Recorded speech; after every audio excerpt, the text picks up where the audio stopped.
ಮೈಸೂರಿನ ತಗಡೂರಿನಲ್ಲಿ ಕಲುಷಿತ ನೀರಿನಿಂದ ಅಸ್ವಸ್ಥ ಪ್ರಕರಣ. ಅಸ್ವಸ್ಥರಾಗಿದ್ದ 114 ಮಂದಿಯಲ್ಲಿ 97 ಮಂದಿಗೆ ಚಿಕಿತ್ಸೆಯನ್ನು ಮುಂದುವರಿಕೆ ಮಾಡಲಾಗ್ತಾ ಇದೆ.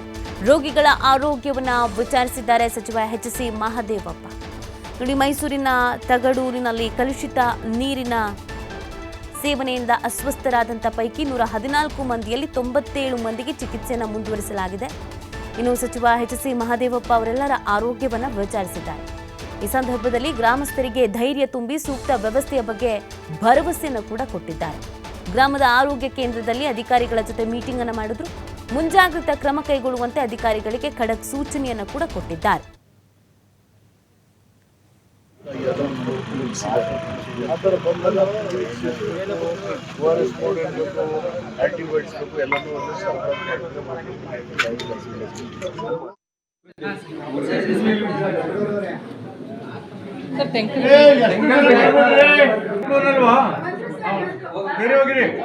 ಡಾಕ್ಟರ್ ನೋಡ್ಕೊತಾ ಇದ್ದಾರಾ?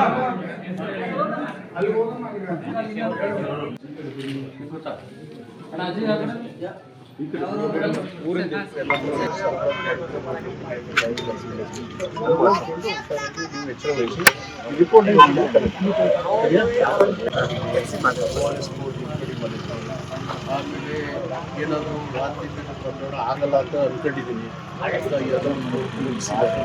ಆ ಥರ ಬಂದಾಗ ORS ಇರಬೇಕು, ಆ್ಯಂಟಿಬಯೋಟಿಕ್ಸ್ ಬೇಕು, ಎಲ್ಲನೂ ಒಂದು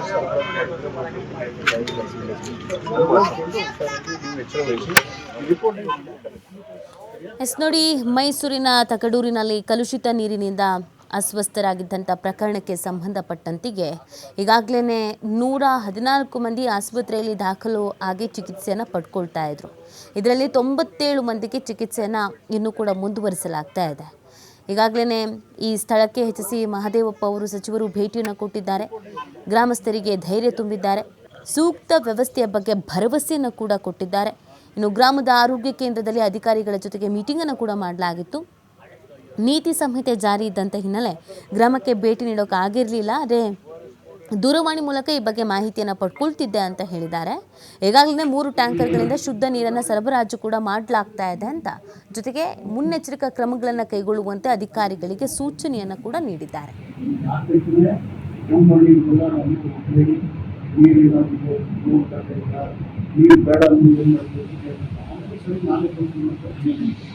ಎಲ್ಲ ನೀರಿನ ತೊಂದರೆ ಇಲ್ಲ ತರಬೇಕು.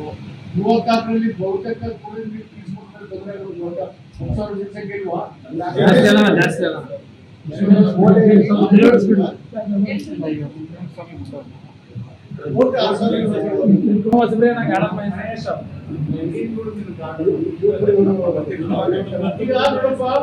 ಇವೆಲ್ಲ ನೀರು ಸೈಟಲ್ಲಿ ಏನು ಗಮನ ಬಿಡಿ.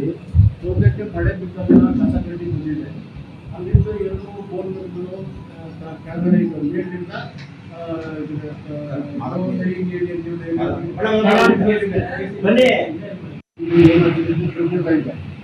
ಆಮೇಲೆ CM